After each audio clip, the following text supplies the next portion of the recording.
Hop, assalomu alaykum. Qadrli akalarim, ukalarim, opalarim, singillarim. 3-mavsum UMSteam o'ziga yarasha fayzli, o'ziga yarasha esda qolarli mavsum bo'ldi. 3-mavsumda nimalarni qila oldik? Oldingi mavsumda qila olmagan.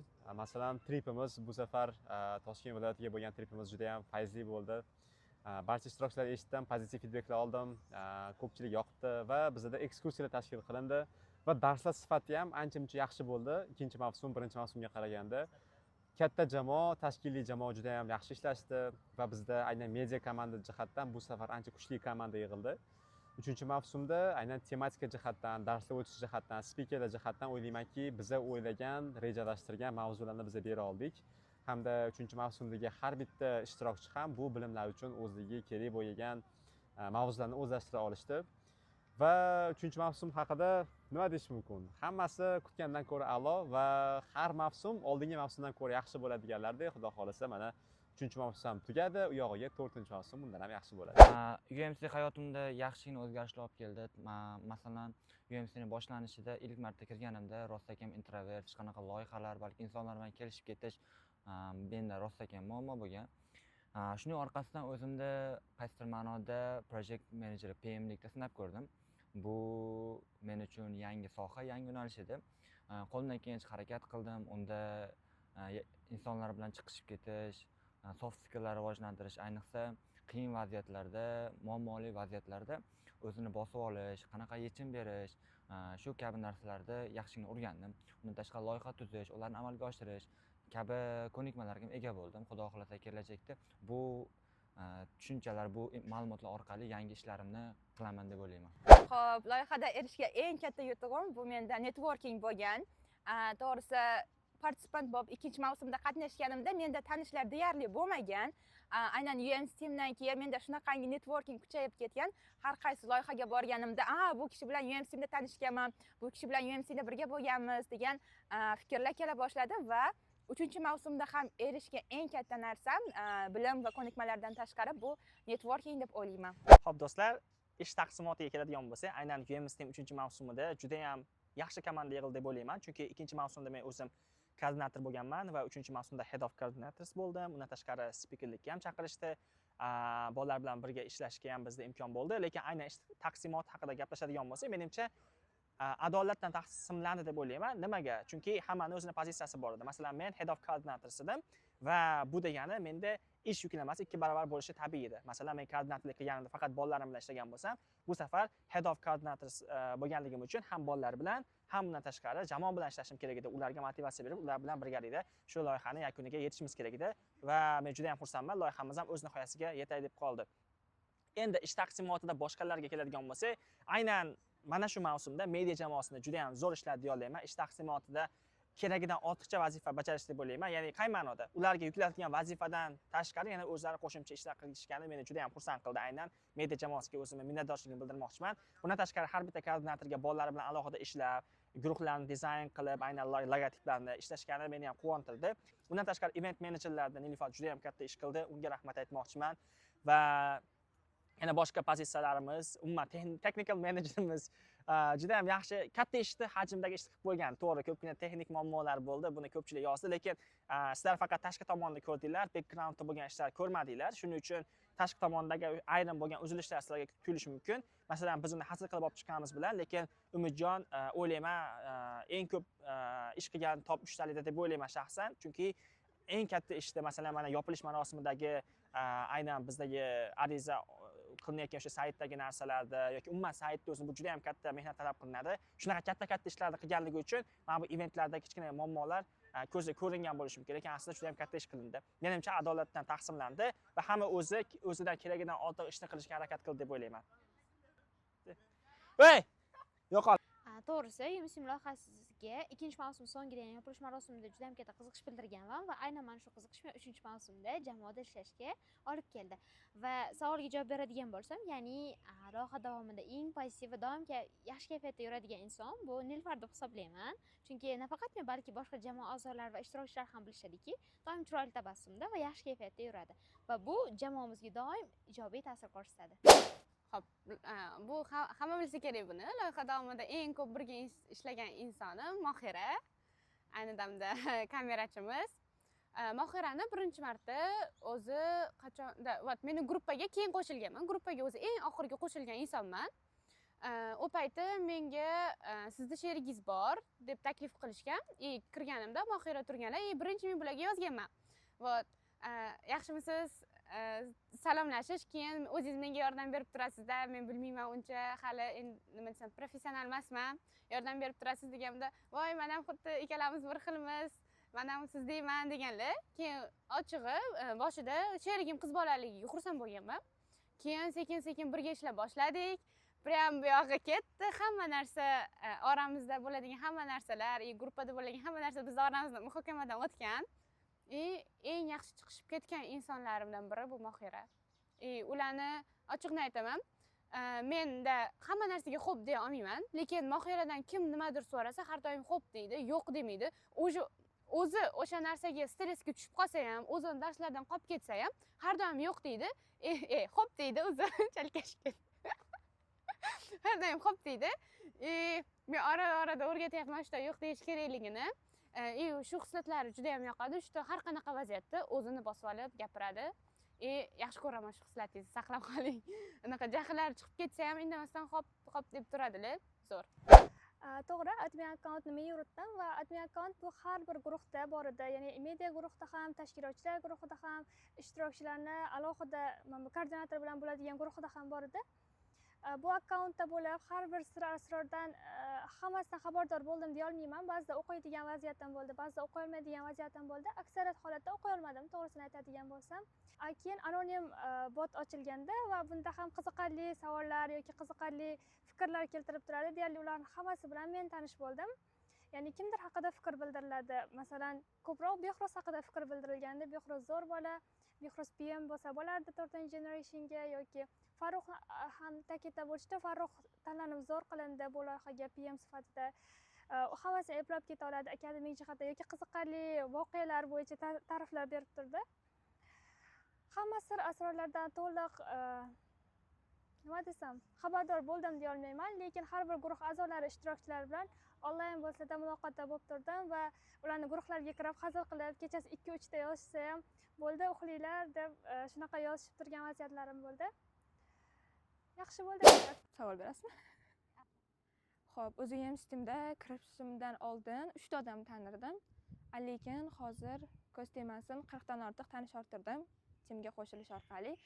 Eng yaqin bo'lib ketgan odamlarimiz ikkita, Mohira bilan Sevinch. Salom. Bizda bir-birimizga bog'lagan narsa chet elga bo'lgan qiziqish. Mohira nemis tilini o'rganyapti, Germaniyaga ketmoqchi, xudo xohlasa, the same as me. Sevinch ham Erasmusga harakat qilyapti. Mana shu narsa bizni bog'ladi va nima edi, oramizdagi do'stlik timsoli KFC bo'lib qoldi. Bir marta KFCda o'tirib 4 soatmi gaplashib, shundan keyin juda ham yaqin bo'lib ketdik. Undan keyin 2 marta, 3 marta ko'rishib, gaplashib oldik. Xudo xohlasa, xayrli bo'lsin. Chetga ketishimizga bir qadam bo'lsin mana shu loyiha. Xo'p, men UMSteam loyihasida deyarli barcha org-team a'zolari bilan juda ham yaxshi chiqishdim. Chiqisha oldim deya olaman, lekin ba'zi bir insonlar bilan interaction, ya'ni muloqot kamroq bo'ldi. Ularga yaqqol misol qilib Umidjon Majidovni ayta olaman. Chunki biz org-team a'zolari hammamiz ko'proq yig'ilib, team buildinglar qilib gaplashdik, lekin Umidjon texnik jihatdan loyihaga mas'ul bo'lgani uchunmi yoki bo'lmasam boshqa jihatdan ham ishlari ko'p bo'lgani uchunmi deyarli gaplasha olmadim va juda ham yaqin muloqot o'rnata olmadim deb o'ylayman, lekin qolgan barcha org-team a'zosi bilan juda ham yaxshi chiqishib birga ishladik. Hammaga assalomu alaykum, savol uchun rahmat. Boshida Dilshodbek loyihaga taklif qilgandan beri o'sha Instagram va loyihani media teamdan qanaqadir miqdorda ommaviy qilishni niyat qilib yurganmiz. Va bizga asosan media team rivojlantirish uchun mobilograflar kerak bo'lgan. Mana Mohira va Sevinchni taklif qilganmiz. Men savolga qaytadigan bo'lsam, boshida ularni tanimaganman va qanday ishlashni bilmaganman, chunki komanda sifatida o'zi 3 ta loyiha bo'yicha ishlaganman, bu 3-loyiham. Experience bo'ldi, juda ham katta narsalar o'rgandim. Komanda ishtirokchilaridan aytadigan bo'lsak, Sevinch bilan boshida ozgina konfliktga kelib qolganmiz. Sevinch Instagramda mana shu Instagram bo'yicha bo'lib qolgan. Keyin Mohira bilan zo'r chiqishib ketganmiz va hozirgacha ham zo'r narsalarni boshida qandaydir first impression yomon bo'lgan bo'lishi mumkin, lekin oxiriga kelib juda ham do'stona va yaxshi komanda sifatida ishlashni boshlaganmiz. Siz haqingizda gapirdim, Sevinch. Solli akani man qishda Chinese exhibition volontyorligiga borgandan beri taniyman. O'shandan beri kontaktimiz bor. Qanaqadir yaxshi proyektlar bo'lsa tashlab turardilar. Bir kun ссылка kelyapti. UMSteam 3-generationga nabor ketayotgan ekan. Men unga topshirdim participant bo'lib. 2 kundan keyin menga telefon qilyaptilar. Mohira, sizni mana shunaqa org teamga, mobilograflikka taklif qilmoqchiman dedilar. O'sha paytda yomon xursand bo'lib ketdim, chunki birinchi marta menda org team sifatida, ya'ni organizator bo'lib, qanaqadir loyihada ishlab ko'rishdi.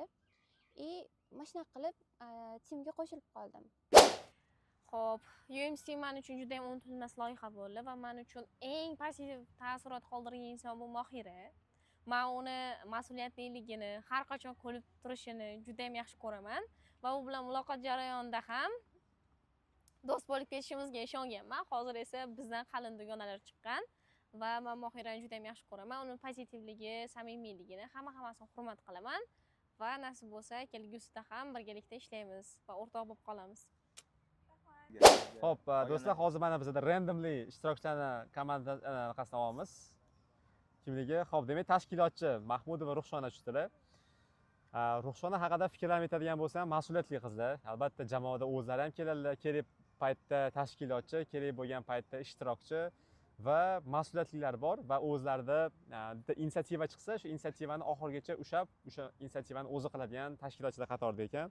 Ruxshona, mehnatingizga rozi bo'ling. 3-mavsumda siz bilan ishlab odam maza qildi. Siz bilan kelajak loyihada ham yana birgalikda ishlaymiz degan umiddaman. Xo'p, bizda Yulduzni menimcha ko'pchilik bitta narsa bilan eslab qolgan. Yulduzni o'sha hammamiz bilgandek katta tadbiri bor. Shu katta tadbiriga, demak, UMSteamga qabul qilingandan keyin bizda ochilish marosimi bo'lgan. Shu aynan birinchi darsimiz ochilish marosimi bo'lganda, meni katta tadbirim bor, kattaroq tadbirim bo'ldi, kattaroq eventim bo'ldi, shunga borishim kerak deb guruhda yozganlardan eslab qolganmiz. Yulduzda umuman xarakterga keladigan bo'lsak, kuzatuvchi sifatida juda ham og'ir bosiq, kam gap, lekin xushchaqchaq, samimiy qiz ekan. Ya'ni qay ma'nodaki quvnoqligi bor, o'zini atrofdagilarga quvnoqligini, samimiyligini yetkaza oladi. Birinchisi Sevinch Nurqulova ekan.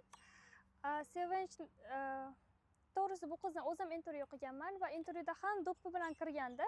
Har doim do'ppili qiz sifatida eslab qolganman. Darslarga ham keladi va qiziqarli jihati shuki, Sevinch Westminsterda o'qiydi. Bilamiz, Westminster ko'proq Yevropalashgan universitetda bemalol ayta olaman va milliyligimizni saqlab qolgani, yaxshi ko'rganligi uchun shu taraflarga hurmat qilaman. Keyin Sevinchni yana qaysi jihatini bilaman? Cashflow o'ynashi. Cashflow Muhsina opani, umuman tashkilotchilarni taniyman. Sevinch ham doimiy ravishda Cashflow o'ynab, o'zini har taraflama qiziqishlarni oshiradigan, moliyaviy savodxonlikka erishmoqchi bo'lgan qizlardan biri. Yana nima desam bo'ladi? Sevinch shu intervyu jarayonida ham, boshqa jarayonda ham aktivligi bilinib turganda, o'zini har taraflama ochmoqchiligi, ishlaringizda, o'qishlaringizda omad, doimo shunaqa izlanishdan yoki umuman networkingingizni oshirishdan to'xtamang. Shuni ayta olaman, Sevinch networking eng muhim narsalardan bila oladigan qiz deb o'ylayman. Demak, bizda birinchi inson Umidjon bilan aynan o'sha ikkinchi mavsumda yopilishida, ya'ni ikkinchi mavsumda deyarli ma'lumotga ega bo'lganman. Nimaga? Chunki kanalda post yozayotganimda har bir jamoa a'zosi va ishtirokchilar haqida ma'lumotlarni to'plab chiqqanimda, ularni aytishni ekanliklarini bilganman va 3-mavsumda bitta jamoada ishlab va bir narsaga amin bo'ldimki, rostakamiga Umidjon o'z kasbini ustasi ekan. Ya'ni UMSteam loyihasini o'sha veb-saytini tayyorlashda, shu bilan birgalikda o'z ish faoliyatida bu narsaga guvoh bo'ldimki, rostakamga o'z ishining ustasi. Va aynan Umidjon bilan juda ham katta loyihalarni kutib qolishni so'rardim. UMSteam loyihasi va shu bilan birgalikda Umidjon. Xo'p, bizda keyingi ishtirokchi Rashidova Soliha. Bu qiz rostakam bu qizga loyiha manfaatli bo'ladigan, foyda olib keladigan loyiha edi. Sababi buni qayerdan bilishimiz mumkin? Boshida topshirayotgan payti bu qiz fail bo'lgan, qaysi reject olgan bizdan, lekin shunda shu holatda ham topshirishni davom etgan, men o'zimga yozib qatnashishni xohlagan qiz edi va qaysidir ma'noda bunga foyda olib keldi. Yangi do'stlar, yangi davralar va o'zini yangi qirralarini, ayniqsa ekstravertlik qobiliyatini ochishga yordam berdi deb o'ylayman. Bu qizni ayniqsa o'sha paytdagi solishtirgan Soliha bilan hozirgi Solihada katta farq bor. Masalan, o'sha paytda hech qanaqa loyihalar, dasturlarga tushunmaydigan qiz sifatida bilardim, lekin hozirgi paytda u bilan uni sal yaqinroq taniganim uchun ayta olaman. Uni qilayotgan ishlari, loyihalari va ba'zi bir yutgan yutuqlariga qarab bu bizni loyiha, bizni jamiyat yaxshigina ta'sir qildi. Ayniqsa uning yaqindagina qilmoqchi bo'lgan kempi misolida aytish mumkin. Albatta bu kemp bo'yicha yangiliklar kutib qolasizlar. Sizda ishlaringizga omad, kelajakda magistratura va shu kabi o'zingiz sohangizda yetuk inson bo'ling. Sizda yaxshigina qobiliyat bor. Buni namoyon etishda, boricha ochib berishda bo'shashmang, charchamang. Birinchi bo'lib Mahmudjon akani dekabr oyida yosh menejer loyihasida ko'rgandim, lekin o'sha paytda UMSTEAM haqida ma'lumot ozroq bilardim. 3-dekabrda yozganman, UMSTEAMni 3-mavsumida qatnashmoqchiman, qanaqa qilib qo'shilsam bo'ladi desam, tez orada e'lon beramiz, kuting deb javob berganda, undan keyin o'zimni loyihamga taklif qildim mehmon sifatida va o'sha paytda PM orqali tanishib ushbu komandaga kelib qo'shildim. U kishi haqida boshidan beri mening fikrlarim ijobiy bo'lgan, ya'ni kelishuvchanligi, darsni ajoyib o'tishi, public speaking ajoyibligi meni rostdan havasimni keltirgan. Umid qilaman, kelajakda bundan ham yaxshiroq loyihalarda ko'rishib, birgalikda ishlash nasib etadi. Birinchi gapirmoqchi bo'lgan insonim, o'zimni adashim Sevinch. Xo'p, Sevinch bilan birinchi marta Grand Syorda ko'rishganmiz. Grand Syorda uncha yaxshi oxirida chiqishib ketganmiz-da. Boshida uncha gaplashmaganmiz. Menga Grand Syorda shunaqa bo'lgan, что bir-biriga xat yozib berish. Sevinch menga yozgan, o'sha paytda aytgan, Sevinch men uchun katta topilma bo'ldingiz deb. Aslida Sevinch men uchun juda katta topilma bo'lgan.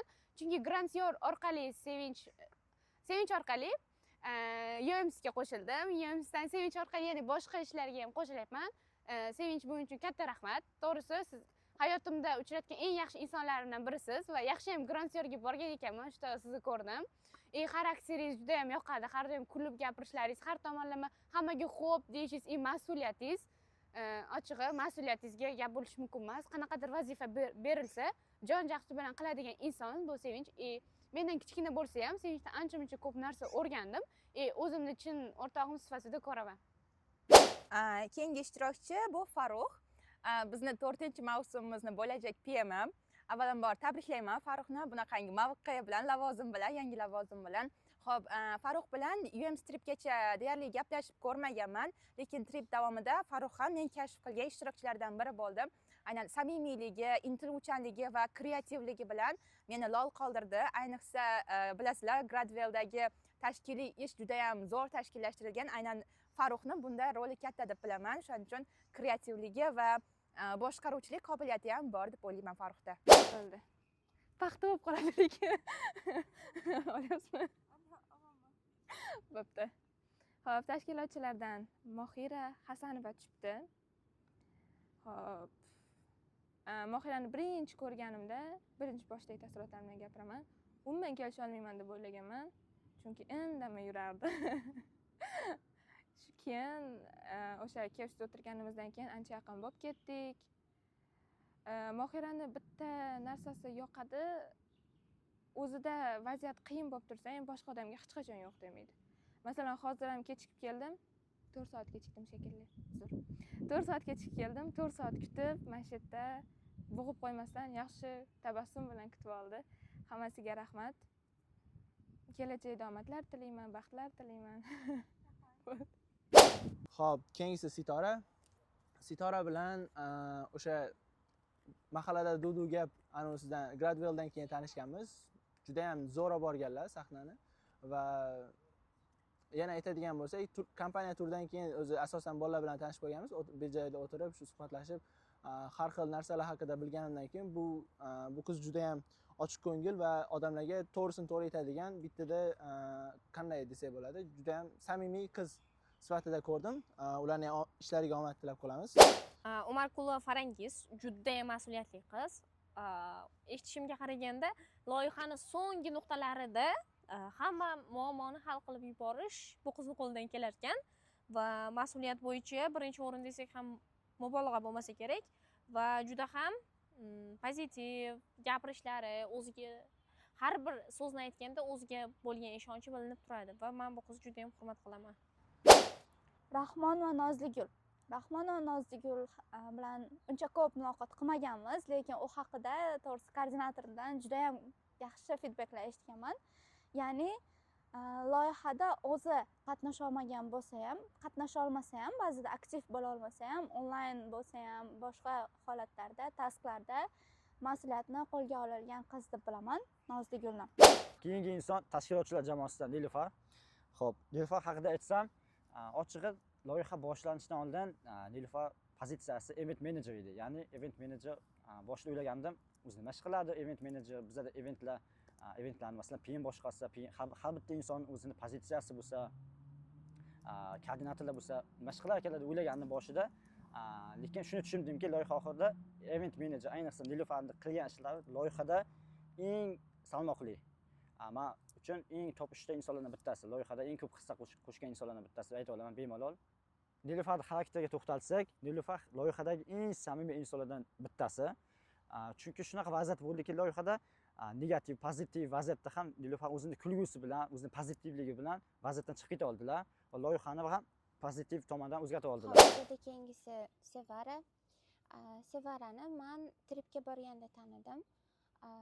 Ular bilan esimda qolib ketgan narsa, uzoqroq joyga borib fotosessiya qildik-da, rosa uyalib rasmga tushdilar. Keyin o'zlariga rosa yoqdi-da, o'sha kuni rasmlari. Keyin menga aytdilar, lichkamga tashlab bering, o'zimni anaqa oyimga tashlayman deb xursand bo'ldilar-da. Keyin o'sha kuni Dilshodbekdan telefonlaridan o'zim telefonga o'tkazayotganimda ozgincha problema bo'lib qolib, o'tmay qolibdi men telefonimga. Men uni o'tdi deb o'ylab o'chirib tashlaman-da Dilshodbek telefonlaridan. Keyin rosa xijolat bo'lib aytdim, chunki mendan o'sha rasm so'rayotdilar. Tashlab bera olasizmi deb yozganlarida javob berishga rosa xijolat bo'ldim, lekin keyin to'g'risini aytganimizda to'g'ri qabul qildilar. Bo'lib turadigan narsa, xijolat bo'lmang deb tushundilar-da o'sha vaziyatda. Keyin o'shandan keyin respektim rosa oshib ketdi. Xarakterlariga keladigan bo'lsak, rosa ham polite qiz ekanlar. Odamlar bo'ladi-ku, gaplashsangiz, maza qilasiz, eshitgisi keladi. Ana shunaqa odam ekanlar. Sevara, kelajakdagi ishlaringizda omad, o'qishlaringizni yaxshi bitkazib oling. Yaxshi loyihalarda yana ko'rish nasib qilsin. Shahodat Chinorova. Shahodatga keladigan bo'lsak, biz Shahodat bilan oldin ham boshqa loyihada bir marta birga ishlaganmiz, bir jamoada bo'lganmiz va menga Shahodatni samimiyligi va o'zini har qanday holatda ham bosib tuta olishi juda ham yoqadi. Ya'ni stressga juda ham bardoshli va har bir holatga o'zini pozitiv jihatdan o'zini ko'rsata oladi va har bir berilgan topshiriqni aytilganidek, aytilgan vaqtda va kutilgandek qilib bera oladi. Ikkinchisi Nuraliyeva Mashhura. Mashhura, siz haqingizda to'g'ri UMSTimga qo'shilishdan oldin chetdan tanirdim, aktiv qizligingizni bilardim. UMSTimda yana bir guvoh bo'ldim. Haqiqatda o'zingizni yangi qirralaringizni kashf qilishni xohlaydigan, jamoaga kirishib ketadigan, o'zingiz masalan UMDBda ham ko'rdim. Sertifikat dizaynni o'tirib, kerak bo'lsa darsdan qolib turib dizaynlar qildingiz. Juda ham tirishqoq va aytgan ishini qiladigan, gapini ustidan chiqadigan qiz ekansiz. Tilaklarim bu sizni o'ylaymanki endigina boshlanishingiz va kelajakda sizda hali katta proyektlar, основательlar, ya'ni shu asoschi sifatida yangi loyihalarda boshqaruvchi sifatida ko'rish xohlagan bo'lardim. Ishlaringizga omad. Bizda keyingi ishtirokchimiz Oyroza. To'g'risi men loyihada juda ham aktiv bo'la olmaganim uchun, shanba kunlik darsga to'liq qatnasha olmaganim uchun barcha ishtirokchilar haqida ma'lumot yig'a olmadim yoki ular bilan to'laqonlicha networking qila olmadim. Lekin men rostakamiga tanigan va men uchun topilma bo'lgan insonlardan biri Oyroza hisoblanadi. Buni men UMSTimda Dodoga, Gradwellda ishonch hosil qildim. Ya'ni u yerda bitta narsa bor edi, dress code. Siz UMSTimni qanaqa tasavvur qiladigan bo'lsangiz, aynan mana shu tarzda kiyinib kelishingiz kerak edi va men juda ham kichkina detallarga e'tibor berishni har doim afzal ko'rganman va Oyrozada o'sha vaqtda ko'rgan narsam yashil, qora va oq ranglardan tashkil topgan kombinatsiyali o'sha kiyim kiyib kelgan rostakamga atrofimga sazovor bo'lgan. Bu to'g'risi bir vaqtning o'zida mayda yoki qanaqadir e'tiborga loyiq jihatlardan bittasi deb hisoblayman. Begoyim O'ralova, demak bizda tashkilotchi. Ko'pchilik bu insonni loyihani yarmiga kelib tanidi. Bu aktiv bo'lmagani uchun emas, balki anonymous qolganligi uchun deb o'ylayman, chunki begoyim loyiha boshlangandan beri biz bilan birga aynan backgroundda ish olib borgan qiz, bizni dizaynerimiz, bizni adminimiz, xullas kalom juda ko'p ish qildi. Ayniqsa ana shu kanallarda chiqayotgan spikerlarimizning postlarini yozgan, postlarni dizayn qilgan, adminda har bitta savollarga javob bergan, anonimdagi savollarga javob bergan, undan tashqari shu guruhdagi muhim e'lonlarni demak yetkazib turgan shaxsimiz begoyim bo'ladi. Begoyim haqida fikr bildiradigan bo'lsam, begoyim o'zi juda ham kam gap qiz. Men eng hurmat qiladigan narsa bu qizdan, bu qizning samimiyligi, undan tashqari har doim ishini oxiriga yetkazib qo'yadi. Bu sarkazm emas bu. Begoyim o'zini potensialini to'liq ochib bera olmadi deb o'ylayman, chunki begoyim boshqa loyihalarda ham ishlayotganida, shundan tashqari men o'ylaganidim chiqib ketsa kerak baribir, chunki vaqti yetmayotganligi desam, yo'q, shunda ham qilaman, o'zimni value'imni qo'shishim kerak UMSTM 3-mavsumga deb turib harakat qildi va o'zini value'sini qo'sha oldi. Ayniqsa ko'pchilik ana shu sirli admin sifatida begoyimni eslab qoldi deyman. Begoyim, kelajakdagi ishlaringizga omad tilayman. Xudo xohlasa 4-mavsumda balki jamoaga yordam bera olarsiz yana ham ko'p va aynan bu o'sha biza yangi PMimiz, loyiha PMi, project menejeri Farruxga ko'p tajriba, ko'p maslahatlar olsangiz bo'ladi aynan begoyimdan. Xo'p, Ozodbek, siz bilan birinchi sizni ko'rganman, videoga olardim, lekin именно ko'proq videoga olishni boshladim. Qachondan voleyboldan keyin. Voleyboldagi bitta olgan kadrim prям gif bo'lib ketdi. O'zingiz ko'rgandirsiz buni. O'sha payt sizni yaqindan tanidim.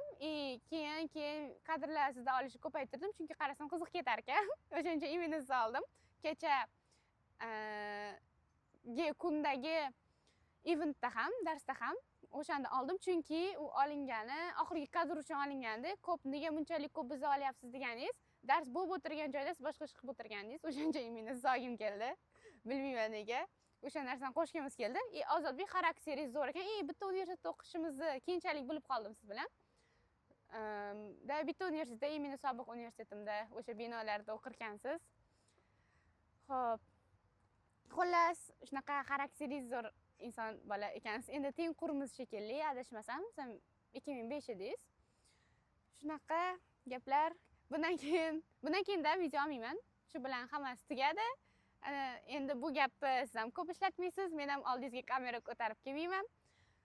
Har doim shu xarakteringizni saqlab qoling. Bizda keyingisi bu Dilshodbek PM, ya'ni loyihaning 3-generation PMi. Dilshodbekni men avvaldan tanirdim, ya'ni Grantyor 1-mavsumda deyarli o'zim PM bo'lganda, Dilshodbek ishtirokchi sifatida qatnashgandi va o'sha vaqtda bir vaqtning o'zida UMSTM 2-generationga ham qatnashayotgan ekan. O'sha vaqtda aytgandim, meni qabul qilinmaganman bu loyihaga, overqualified bo'lganman deb aytgandim. Dilshodbek aytgandi, rostdan siz overqualifiedsiz va 3-mavsumga sizni tashkilotchi sifatida olaman deb. Mana nasib qildi, tashkilotchi sifatida oldi, birga ishladik. Dilshodbekda bir xususiyat bor, shu taraflama hurmat qilaman. Ya'ni bu har bir PMga, har bir rahbarga kerak bo'ladigan xislat. Og'ir bosiqligi, har bir vaziyatda chiroyli yechim bera olishi, o'zidagi jahli chiqadimi yoki boshqa vaziyatni tashkiliy jamoaga, boshqa a'zolarga bildirmasligi. Har bir vaziyatda shu hammasi yaxshilikka bo'ladi, hammasi yaxshi bo'ladi deb fikr bildirishi va yana bir xislati bor, motivatsiya berishi. Ya'ni biron bir siz ishni qilmoqchimisiz, undan oldin ishonaman, siz zo'r qilasiz, buni zo'r bajarasiz. Har bir mobilografiya yoki poster qilishda ham, boshqa narsa qilishda ham avvalo shu tashkiliy jamoaga, jamoadoshlariga motivatsiyasini bera oladi. Bu loyihada ham PMligini ajoyib uddaladi. Haqiqiy PM vazifasida ko'ra oldim Dilshodbekni. Va yana bir xislati, har bir shu PM bo'lganda ko'p loyihalarni rad etdi. Ya'ni ko'p loyihalarga qatnasha olmadi o'zi xohlab turgan loyihalarni reject berib, yo'q, PMman, demak bu loyihaga e'tibor qaratishim kerak deb. Bemalol boshqa loyihalarni xohlab tursa-da reject berdi, qatnashmayman deb. Shu taraflama yana bir bor hurmatim ortdi.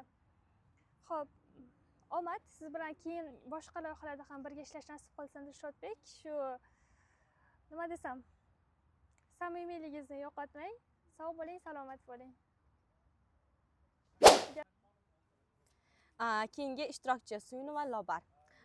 Lobar bilan men unaqa ko'p muloqot qila olmadim, lekin jamoaviy ishlarida va butun mana shu UMSTeamni darslar davomida juda ham faol ishtirokchilaridan biri deya olaman. Shuning uchun ham men bu qizni yaxshi eslab qoldim. Suyunova Lobar yuridik universitetida o'qiydi va har bir spiker kelganida va har bir darslar davomida darslarni yuridik jihatdan, qonuniy jihatdan tahlil qilishga va kelgan barcha spikerlarga mana shu qonuniy jihatdan savollar berishga harakat qildik ko'p hollarda va ba'zi bir konfliktli vaziyatlar ham juda ko'p bo'ldi va ishonamanki o'zini kasbini ustasi bo'lib yetishadi va o'ziga berilgan topshiriqni aytilganidek o'z o'rnida bajara oladi. Keyingisi Zebinso. Zebinso'ni o'zim intervyu qilib olganman. Perfect talabasi edi. Boshida kirayotganda to'g'risi loyihaga qiziqishi juda ham kuchli edi. Loyiha haqida ma'lumotlar so'ragandi. Keyinchalik aktiv bo'la olmagan bo'lsa ham onlaynda muloqot qilib o'zini ko'rsatib bera olganidan xursandman. Keyingisi Muxlisa Bahodirova.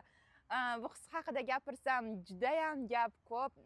Uni qobiliyatlarini aynan mana shu qisqa videoda ta'riflab bera olmayman. Aynan Gradwellda uni nima desam, o'zini ko'rsatgan kuchi, qilgan mehnatlarini ta'riflashga til ojiz. Muxlisani bir so'z bilan aytganda eng o'z ustida ishlaydigan qiz deb bilaman. Nafaqat xonadoshim bo'lgani uchun, balki UMSTeamda ham ishtirokchi sifatida qo'lidan kelgan barcha ishlarni qilib, jon bera oladigan eng fidoyi ishtirokchilardan biri. Keyingisi Sevinch Yunusova. Sevinch bilan biz Mahfuza opani treningdan keyin tanishib qoldik. Ungacha o'zi ko'pchilik bolalar bilan network qilishni niyat qilib yurgandim. Sevinchni qanday taniganman? Ko'proq savol berganlar va qiziqishlari va intilishlaridan kelib chiqib aytadigan bo'lsam, juda ham harakatchan va odamlarga qanaqadir miqdorda yordam beradigan va o'zlarini missiyalariga, qanaqa maqsadlariga ega bo'lgan qiz sifatida tanidim. Bularni ham ishlariga omad tilaymiz. Xudo xolasa hammaga.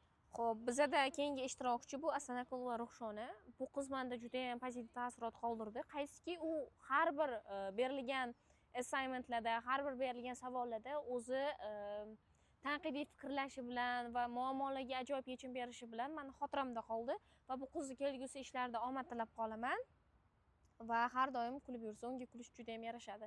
Shu jumladan Mohiraga ham. Bilamsan? Keyingisi Dilafruz. Dilafruz bilan ham hozir ko'rishib kelyapmiz voleybolda. Dilafruzni avvaldan tanirdim. Dilafruz bilan judoda tanishganmiz, lekin o'tda prosta 2-3 soat o'tirgandik. Loyihada 2 kishi bor. Ularsiz loyihaligi bilinmaydi. Bittasi tashkilotchilardan Islom aka, bu maqtov emas, bilib qo'ying. Ikkinchisi Dilafruz. Dilafruz orada bir yo'q bo'lib qoldi. Qandaydir loyiha gruppasida o'rni bilindi. Offline mitinglarga ham kelmay qoldi oxirgi paytlar. Juda ham o'rningiz bilindi Dilafruz. Dilafruz ham shu o'zini harakatlari bilan, o'zini gaplari bilan hammani ko'nglidan joy topa oladigan, keyin friendly atmosphere yarata oladigan qiz. Kelajakda juda yaxshi lider chiqadi. Hozir ko'p volontyorstvalarda qatnashyapti. Xo'p, endi bu yog'iga tashkilotchilikka xudo xohlasa qadam qo'shadi degan umiddaman. Gradwellda ham eshitdim, Farruh ham Oyroz ham aytib berdi. Juda ko'p ish qilgan ekansiz. Hammasiga rahmat. Shu. Ahmadjon bilan UMSTeam 2-mavsumi wellness loyihasida tanishgandim. O'shanda tennis musobaqasi bo'lganda va Ahmadjonda shunaqa nasib bo'lgandimki, insonlar bilan tez chiqishib ketish qobiliyati bor edi. Ya'ni o'shanda ham yangi insonlar bilan, yangi networking odamlar bilan tez chiqishib ketgandi va UMSTeam 2-mavsumida yopilish mavsumida ham mehmon sifatida tashrif buyurgandi va Ahmadjon UMSTeamni vibe'ini ko'rgandan keyin 3-mavsumda albatta qatnashaman degandilar. Ahmadjon, xuddi shu pozitivligingizni saqlab qoling, chunki bu keyingi loyihalaringizda, keyingi ishlaringizda albatta bu qo'l keladi. Keyingi ishtirokchimiz Sendor va Xulkar. Xulkar rosti boshida shunchaki quvnoqligi va pozitivligi bilan esimda qolgan, ammo bu qizni loyihaning oxiriga kelib yaqindan tanidim. Qaysi ma'noda juda ham hurmat bilan gapiradigan, samimiy qiz sifatida esimda qoldi. U bilan gaplashganda rosti odam zerikmaydi va to'g'risi ba'zi narsalar yordam so'rab kelganda, ayniqsa bugungina Top Uni Camp loyihasi bo'yicha topshirish yordam so'rab kelganda, men hech kimga hech qachon bunchalik samimiy va chin dildan yordam bermaganman. Lekin bu qizni xohishi, bu qizni ko'zida yonib turgan energiya va topshirishni shunchalik yutish xohlayotganligi menga yanada energiya bag'ishladi. Xohlayman bu qiz balki shu kempda ishtirok etishini, ko'proq marralarga chiqishini va qaysidir ma'noda bunda shunaqa muammo bor ekan, o'zbek xalqida bo'ladigan stereotip, ya'ni ota-onasi qarshi chiqish degan narsa bor ekan, lekin shunga qaramay shuncha narsani yengib kelayotganligi va faol bo'layotganligi bu qizni boshqacha insonligi, xohishlar kuchli ekanini bildiradi.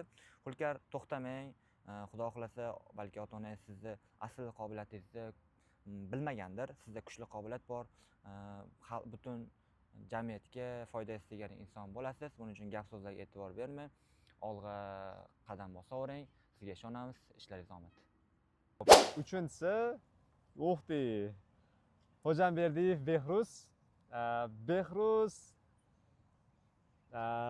nima desam bo'ladi? Birinchi o'zlarini tanishtirganlarida esimda qolganda ovqat pishirishni yaxshi bilaman, uncha qizlardan ham yaxshi qilaman deb shu birinchi xotira bilan qolgandim, lekin loyiha davomida ko'rdim. Tirishqoq, o'zini fikrini aytishdan uyalmaydi. Qanaqa o'ylagan bo'lsa, xuddi shunaqa chiqazadi. Ya'ni ikkilamchi odati yo'q, masalan. Nima fikrlasa, nima o'ylasa, o'sha narsani tashqariga chiqazib beradigan inson. Aynan loyihada ham qatnashdik, ko'rdik, tirishqoq bola, har doim darsimizga paytida keldi. Undan keyingilarga Behruzga nima aytgan bo'lardim? Behruzga avvalambor o'zlaridagi potensial to'g'ri baholagan holda shu katta proyektlarni boshlashlarini. To'g'ri, hali yoshman, hali loyiha haqida yana ko'proq ma'lumotga ega bo'lishim mumkin, mas'uliyatli jihatdan sal qo'rqayotgan bo'lishlari mumkin, lekin Behruz uyalmang, ya'ni sizda yaxshigina potensial ko'raman. Ichki emosiyani boshqargan holda, komandani zo'r kontrol qilgan holda hali qo'lingizdan ko'p loyihalarni qilish keladi. Faqatgina orqaga emas, faqatgina oldinga intilib, bor bo'lgan bilimlaringizni atrofingizdagilarga, insonlarga yetkazishdan charchamang. Psixolog qizlar qanaqa bo'ladi xarakteri? Fazilatni shundan eslab qoldimki, loyihada birinchi task berilganda, ya'ni prezentatsiya qilib jamoasini olib chiqqanda shunaqa tushuntirdilarki, o'zlarining psixologik mahoratlari bilan, o'zlarining psixologik qobiliyatlari bilan insonlarga ta'sir o'tkaza oldilar. Haqiqatdan men juda ham o'shanda eshitib turganimda juda ta'sirlandim mavzu jihatdan. Menga tashkilotchilardan Islombek aka tushdilar. Islombek akani xarakterlariga keladigan bo'lsak, har doim open to help deydi-ku, shunaqa odamlar. Mana misol o'zlari koordinator bo'lsalar ham, lekin media teamga ancha hissasi degan odamlardan bittasi. 7-kadrni ham kecha polniy kadrlarini yig'ib, unga ovozlarni topib, qo'yib, polniy o'zlari qarashvordilar. Men yana sezgan narsa, ularda leadership kuchli. Misol uchun teamda sal pasayish bo'ladigan, passivlik bo'ladigan bo'lib qolsa, haqiqatni gapirib, hammaga yaxshi bo'ladigan tomonini gapirib, mana shunda oldiga olib chiqib oladigan odamlardan deb bilaman. Keyingisi bu Mushtari Bonu ochig'i sizni UMCMda ko'rganimda jiddiy deb o'ylaganman, chunki har qanaqa kadrlarda jiddiy tushardingiz. Lekin siz bilan birga kempga borib shuni bildimki, aslida xarakter tomonlama yaqin inson ekanmiz. O'sha yerda kampdagi gruppadoshim eng yaqin o'rtog'i bo'lib chiqdingiz va shu orqali siz bilan tanishib qoldik. Hayotda xarakteri juda ham zo'r inson ekansiz. Har doim shunaqa bo'lib yuring. Meni siz haqingizdagi birinchi taassurotim aslida boshqacha ekanligini tushunib yetdim. Har doim shunaqa xushchaqchaq, sho'x qiz bo'lib yuring. Hosila haqida gapiradigan bo'lsam, Hosilani ham grantor loyihasidan bilaman. U o'zim o'quvchim bo'lgan desam adashmayman. Keyinchalik loyiha davomida o'ta katta o'ziga mas'uliyatni ola olishi, dangalligi, sho'striligi to'g'risi meni lol qoldirgan. Undan o'rganadigan narsalarim juda ham ko'p. Bizda keyingi insonimiz Abdumo'minova Salomat ekan.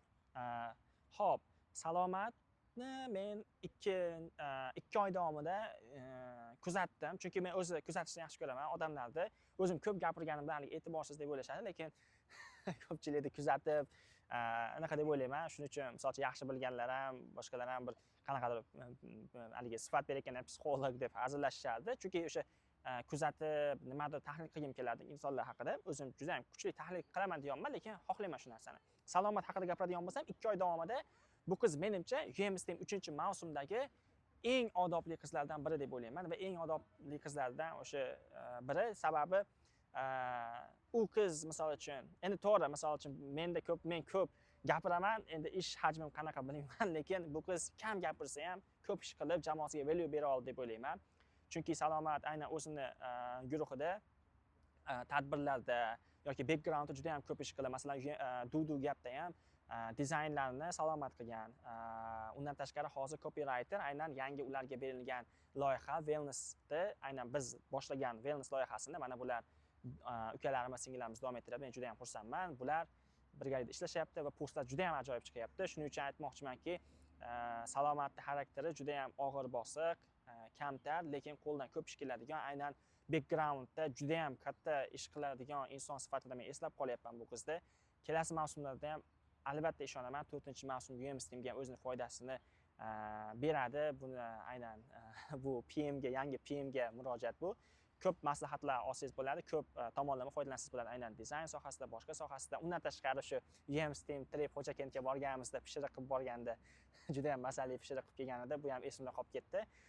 Kelajakdagi ishlaringizga omad tilayman. Salomat ayniqsa o'sha odobli, esli, aktiv, qay ma'noda aktiv, ya'ni tashqarida ko'p gapirmaydi, lekin o'zi jim bo'lib, bu yoqda ishi gapiradi. Action speaks louder than words dedi-ku, xuddi shunga o'xshagan tamoyilda ish qilar ekan va men bu narsani juda ham hurmat qildim. Ishlaringizga omad, kelajakdagi ishlaringizga, komandangizga va wellness loyihasini ham ajoyib yurgizasiz degan umiddaman. Bizda keyingisi bu Ergash va Maftuna. Maftuna Grand Yorda 2-mavsum o'qigan ekan. Keyin bildim to'g'risi buni. Maftunani ko'p yo'lda yoki ijod saroyida, Shekspirda ko'rib qolaman bu qizni. Har safar so'rashib ketadi. O'ylab qarasam juda ham pozitiv va harakatchan qizga o'xshaydi. To'g'ri, lechniy juda yaqin tanishmasman. Lekin shu harakatlaridan, loyihadagi umuman guruhdagi yozishlaridan aktiv qiz, o'zini yo'lini qidirayotgan, izlayotgan va o'zini har taraflama sinab ko'rayotgan qiz deb ayta olaman.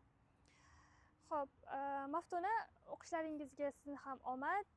Shunaqa izlanishdan hech qachon to'xtamang. Loyihalar ishonaman, sizni o'zingizni topishingizga, o'zingizni ichingizdagi qirralarni, xususiyatlarni topishga bemalol yordam bera oladi va UMS Team loyihasi ham sizni do'stlar ortishingizga, umuman sizni nima desam, loyiha boshqaruvi, umuman insonlar bilan birga ishlashga katta yordam berdi deb o'ylayman. Keyingisi bizda E'zoza. Juda ham ko'pchilik E'zozani boshida introvert deb o'ylagan bo'lishi mumkin yoki o'sha eventlarda doimiy aktiv bo'lmagan bo'lishi mumkin, lekin E'zozani rostakamiga kashf etdim deya olaman. Nimaga? Chunki E'zoza menga yozgandi. Shunaqa men qanaqadir volontyorlik ishlari bo'ladigan bo'lsa, qo'shilish xohlayman deganda, men uni Ibrat farzandlari Kids Academy dasturiga taklif qilgandim. Va ayni damda E'zoza men bilan birgalikda Kids Academy dasturida support teacher va co-operator lavozimida ish faoliyatini olib bormoqda. Men ham boshida shunaqa deb o'ylagandim, E'zoza introvert qiz, ko'pchilik bilan chiqishib keta olmaydi. Agar jamoaga qabul qiladigan bo'lsam, introvertlar bilan yaxshi chiqishib keta olmayman, men qiynalsam kerak deb o'ylaganimda, yo'q, aslida umuman unaqa bo'lmadi. Qachonki vazifa beradigan bo'lsam yoki qanaqadir nimadir ishlarni topshiradigan bo'lsam, E'zoza buni rostakamiga mas'uliyat bilan aytilgan vaqtda bajaradi. Va shu narsaga amin bo'ldimki, vaqt o'tishi bilan Kids Academy dasturida qachondir men ketadigan bo'lsam yoki o'zim uchun o'sha eng yaqin odamim sifatida ko'radigan bo'lsam, albatta E'zozani tanlardim. Nimaga? Chunki men rostakamga ishonadigan va doim qo'llab-quvvatlaydigan insonlardan biri. Undagi 3-ishtirokchi Rayhona. Men bu qizni Sefer loyihasidan juda ham yaxshi bilaman va bir guruhda birgalikda ishlaganmiz. Menga Rayhonani o'zini tutishi juda ham yoqadi va juda ham stilli qiz deya olaman. Har doim o'ziga qarab chiroyli bo'lib kela oladi. Undan tashqari nutqi juda ham chiroyli, hamma bilan samimiy va chiroyli muloqot qiladi. Bundan tashqari har bir jamoaviy ishlarda o'zini ko'rsata oladi. Leadership bor deya olaman Rayhonada. Jamoani o'zi bilan yetaklay oladi va har qanday jamoaviy ishlarda ham, individual ishlarda ham punktuallik bilan yondashadi har biriga va juda ham hurmat qilaman Rayhonani. Xo'p, tashkilotchilarga keladigan bo'lsak, Sevinch Norqulova. Bu qiz bilan oldin loyihalarda ishlamagan bo'lsam-da, UMS Teamda shunaqangi mehrim tushib qoldi bu qizga. Bundan bir sababi bitta shahardan, ya'ni Samarqanddan bo'lganimiz bo'lsa, ikkinchisi uni samimiyligi, kim bilan bo'lishdan qat'iy nazar kulib, hazil-huzul bilan gaplashib keta oladi. Aynan mana shunday turdagi insonlarni juda ham hurmat qilaman va mana shu hurmat qiladigan insonlarim qatorida Sevinch ham bor. One love. Xo'p, keyingi ishtirokchimiz Feruza Bonu. Menimcha Kamina Kamtarin jamoasidan edi. Xo'p, Feruza Bonuni ko'p kompliment boksda gaplar kelganda o'qib berganman va sirni ochaman, o'sha kompliment boksdagi gaplarni men yozgandim Feruza bonu sizga. Xo'p, unchalik personally tanimayman, to'g'risi ko'p birga bo'lmadik, lekin birinchi kelganingizdan kiyinish stili, keyin authentic degan narsalar bor. O'sha narsalar judayam menga yoquvdi. Va bir xil odamlar bo'ladi, yoningizga kelsa, o'sha odamni vibe'ini his qilasiz. Ko'cha sovuq bo'ladi, o'sha odam yoningizga keladi, siz iliysiz. Yoki bo'lmasam ko'cha issiq bo'ladi, o'sha odam yoningizga keladi, salqinlik his qilasiz. O'zingizga komfort his qilasiz. Men Feruzani shunaqa qiz deb o'ylayman. Feruza Bonuni, sorry. Kamina Kamtarin jamoasidan berilgan video rostdan dahshat chiqqan, respekt qilib yuborgandim ko'rgan payti va aytishdi Feruza Bonu edit qilganda, montaj qilganda, montaj ishlari qanchalik qiyinligini bilaman, qilmagan bo'lsam ham ko'rganman montaj qilib tunlar uxlamaydigan odamlarni. Va montaj qilish oson emas. Unga ham kreativlik kerak, boshqa narsa kerak. Bundan ham yuqori marralar tilab qolaman. Kelajakda hamma sohada, faqatgina montajda emas, liderlik bo'yicha yoki o'zingiz xohlagan soha bo'yicha eng zo'ri bo'lishni tilayman. Nimangizni o'qib chiqdim? Applicationingizni o'qib chiqdim. Kelajakda chetda o'qish niyatingiz bor ekan. O'sha niyatlaringizga erishing, grantlar yutish nasib qilsin. Xudo xohlasa IELTS ham yaxshi ekan. Bu yog'i sizga butun dunyo to'lingiz porloq ochiq. Shu, omad. Xo'p, bizda keyingi ishtirokchimiz Ahadjonov Nurbek. Xo'p, Nurbekni men aynan Nurbek bu o'zimizni texnik menejerimiz Umidjonning oshnasi. Shunday eslab qolganman. Undan tashqari Nurbekni biz anaqada Mandoga ovqatlangan borganmiz, siz eslab qolganman, bro. O'sha kuni ham o'tgan safar ham shanba kuni darsimizda, menimcha oxirgi darsimizda bitta oldingi darsda ham Mandoga boraylik, Mandoga pizza zakaz qilolmaganimizda shuni aytgan edingiz. Sizni xarakterlaringiz juda ham og'ir bosa, siz o'zi menga faqat og'ir bosa oladi, shu qandaydir. Lekin ish hajmiga keladigan bo'lsa, ish hajmi jihatdan ko'p narsa qilasizlar. Sizni eslab qolganim, aynan sertifikatda eslab qoldim. Debate loyiha qildinglar. Aynan debate'da sizga ajratilgan 50 ming so'mlik budjetdan siz 185 minglik narsa chiqarib keldingiz. Bunga ham bir tomondan respekt, lekin bir tomondan aynan o'sha jamoa bilan ishlashda yoki kelajakda shunaqa loyihalarda bu narsalarga ahamiyat berasiz degan umiddaman. Menimcha muammo bo'lmadi deb o'ylayman. Keyinchalik komandirlarda bu summani to'lash masalasida. Lekin juda ham yaxshi o'tdi debate. Nurbek juda ham og'ir bosa, o'zi bu IT'chilarda o'zi menimcha common narsa. Bular ko'proq o'sha backgroundda o'zi yolg'iz qolib ish qilganligi uchun, lekin umumiy olib qaraganda bu bolani, ya'ni yoqqan eng menga jihati nimadir gapga gap qaytarmaydi. Ya'ni misol uchun gapingizga shunday yana sizga gap qaytarmaydi yoki xo'p deydi, ya'ni esli, xushli, odobli bola deb men eslab qoldim. Nurbekni kelajakdagi ishlaringizga va ayniqsa o'zingizni karyeringizda, o'zingizni yo'nalishingiz bo'yicha yetuk kadr bo'lishingizni tilakdoshiman. Xudo xohlasa, UMS Teamda 4-mavsumda texnik menejer balki siz bo'lasiz. Oxirgisi Madina Bonu. Madina Bonuni to'g'risi uncha yaxshi tanimayman, lekin bitta xarakterlari bilan esimda qolib ketganlar. Gradual kuni kech qolib kelganman, universitetda boshqa eshigi tomondan kelib qolganman. Ular boshqa tarafda bo'lishgan. Shu kuni o'zi eng yomon ko'rgan narsam meni kutishdi, lekin o'sha kuni ular ancha sabr bilan men ularni topib kelgunimgacha kutib turganlar-da. O'shanda indamay kulib kutib olganlar. O'shanda respekt qilganman. O'sha narsalari bilan meni tasavvurimda anaqa bitta yaxshi inson bo'lib qolib ketganlar. Madina, yaxshi ko'raman sizni. O'sha kuni shuncha kutib issiqda turganingiz uchun rahmat. Sizga ham ishlaringizda, kelajakdagi o'qishlaringizda omad. Ozodbek Shukurullayev. Ozodbekni o'ylasam qanaqadir yuvoshgina bola hayolimga kelardi. Aslida unday emas ekan, feedbacklar eshitdim. Ozodbek loyihaga hammadan keyin qo'shilgan bo'lsa ham, u komanda bilan chiqishib keta oldi deb o'ylayman. Ya'ni jamoasi bilan bir tanu bir jon bo'lib ishlab bera oldi. Ruxshonadan so'raganimda bu bola haqida aytganda administrativ ishlarda qobiliyati bor. Ya'ni qo'lidan keladigan ish bo'lsa, bajonidil yordam beradi, boshqalardan yordamni ayamaydigan va sarguzashtlarga boy bola deb ta'rif berishgandi. Turjonova Maftuna bu loyihadan avval tanishgan insonim. Ikkinchi mavsum yopilishida bu dugonal ikkinchi mavsum yopilishida ikkinchi mavsum bitiruvchilari orqali loyihani yopilishiga kelgan va tanishgan insonim edi. Bunda nafaqat UMSTM loyihasida, balki undan tashqari Jadidlar klubi loyihasida birga ishlaganmiz. Garchi u loyihada muvaffaqiyatsizlik bo'lgan bo'lsa ham, qaysi manda loyiha muvaffaqiyatsiz bo'lgan bo'lsa ham, lekin bu inson o'sha paytda yonimda turib bergan, menga yaqindan yordam bergan ishonchli odam sifatida bilaman. Xo'p, bundan tashqari yaqindagina bo'lgan Animation Camp lagerida birgalikda faoliyat yuritdik. Unda koordinator sifatida, borgandik. To'g'ri, o'sha paytda bu qizni yangicha qirlarni kashf qildim, yangi insonligini, boshqacha odamligini, o'ylaganimdan ko'proq ishlar qila olishini tushunib yetdim. Biroq ba'zi narsalar bo'ldi. Qaysi ma'noda ko'p hazil qilardik, ko'p qaysi ma'noda ustidan qotardik, kulardik. Biroq barchasini samimiy qabul qilgan va ayni camp davomida bizada qaysi ma'noda ko'nglimizga ko'targan, hazilimiz ko'tara olgan inson sifatida ta'rif esimda qoladi va kelajakda ham hazillarimga xafa bo'lmaslik va shunaqa doim pozitiv kayfiyatda bo'lishini tilab qolaman. Bilaman, bu qizda anchagina potensial bor, kuchli xohish potensial bor. Shuningdek aytib o'tishim kerak, bu qiz xususiy xalqaro Amerika dasturida semifinalist bo'lgan. Shundan sezganman, qoyil qolganman. Bunaqa dasturda semifinalist bo'lgan qiz kelajakda bundan-da ko'proq ishlar, bundan-da ko'proq imkoniyatlarni qo'lga kirita oladi. Bitta tilagim, bo'shamang, davom eting. Sizda kuchli imkoniyatlar, sizda kuchli qanaqa energiya bor, imkoniyatlaringiz keng, baridan to'g'ri foydalaning. Kelajakda eng yaxshi marralar, eng yaxshi joylar ko'rishguncha.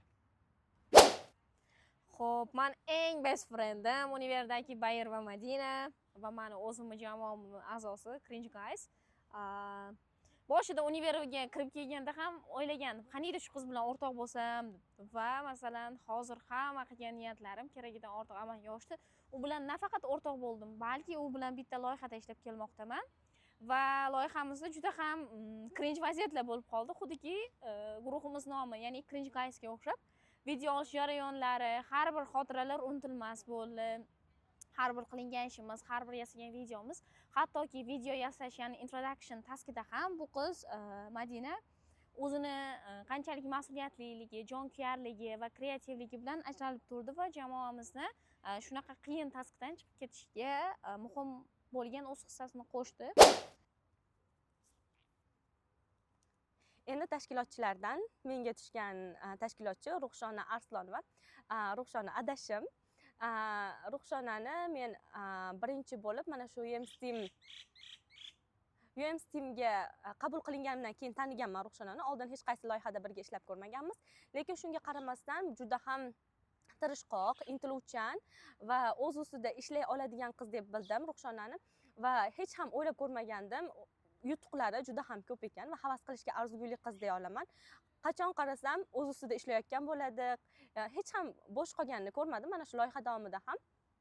Va ishonamanki, kelajakdagi ishlarida ham eng muvaffaqiyatli insonlardan biri bo'la oladi. Va men bu qizni ham juda ham hurmat qilaman. Bizda keyingisi bu To'ychiboyev Muhammad Aziz. Muhammad Azizdan ham o'zim intervyu olgan ekanman, o'ylab qarasam. Intervyu jarayoni ham juda ham men uchun ajoyib bo'lgandi. Har bir savolimga qisqa ha, yo'q yoki umuman to'liq javob bermagan. Qayta savolni so'rardim, ya'ni mas'uliyatlimisiz? Ha desa, qanaqa darajada mas'uliyatlisiz yoki qanaqa o'zingizni biron bir holatda aytib bering mas'uliyatli bo'lganingiz deb. Shu qayta savol berib maksimal u kishini oshishga harakat qilganman. Keyin o'ylaganman, shu savollarimga qisqa javob bergandan keyin bu loyiha uni introvertlikdan ekstrovertlikka ocha olsa kerak, do'stlar orttira olsa kerak. Boshqa universitetlardan tanishlar orttirib, ular bilan keyinchalik loyihalarda birga ishlasa kerak deb shu sababli loyihaga qabul qilganmiz. Loyihada ham juda ham spokойный bo'ldi. O'ylayman, menimcha do'stlar orttira oldi, o'zini o'rtoqlari bilan birga tushdi. Shunaqa tripga borganda ham o'yinlar o'ynadik birga. Hammasini spokойный turib, hech qanaqa reaksiya bildirmasdan yoki jahli chiqmasdan, kulmasdan turadigan bola sifatida taniyman bu bolani. Ishlaringizga, o'qishlaringizga omad va nima desam bo'ladi, ekstrovertlikka harakat qilishingizni tavsiya berardim. Chunki bu xislat yaqin do'st orttirishingizga va keyinchalik kimdir bilan hamkorlikda yoki umuman munosabatda juda ham kerakli bo'ladigan xislat. Sizga shuni tavsiya qilgan bo'lardim va ishlaringizga, o'qishlaringizga omad. Bizada Ozodbek, to'g'risi UMSimga kelgandan so'ng bir narsaga amin bo'ldimki, bir xil ismlilar juda ham ko'p ekan, xususan Ozodbek ismi. Men va boshqa jamoa a'zolari ham kamida bittadan Ozodbek haqida gapirishgan bo'lsa kerak va Mamarajab Ozodbek haqida gapiradigan bo'lsam, fikrlarim juda ham ijobiy. Biz aynan tripda tanishganmiz.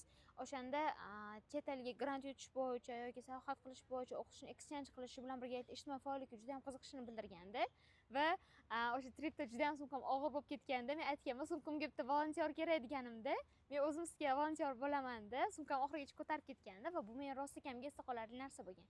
Va doim yaxshi kayfiyatda yurishi va hamma narsani ijobiy qabul qilgan holda munosabatda bo'lishi juda ham katta e'tiborimga sazovor bo'ldi deb o'ylayman. Shu bilan birgalikda kanal yuritishyapti ular hozir. Fikr jilosi nomli, aynan loyiha tomonidan berilgan.